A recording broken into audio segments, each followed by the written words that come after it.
Miarabantsika rehetra, salama tompoko. Tonga eto izahay avy ao amin'ny mpiara-miasa avy ao amin'ny ministera ny mponina hamangy anareo vehivavy namana sy havana hitondra an'ireto zavatra kely de kely reto ho solo mpandraisa-tanana anareo.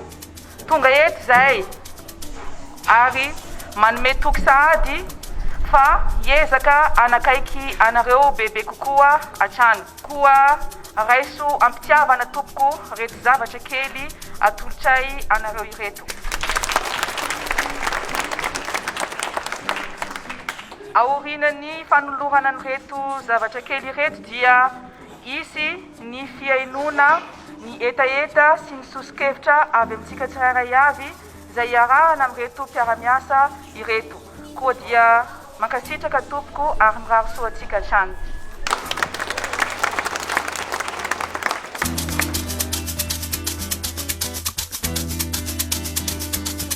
Noho ny fanomezana dia misaotra amin'ny présidence sy minisitry ny mponina zany izay eto amin'ny SEBA.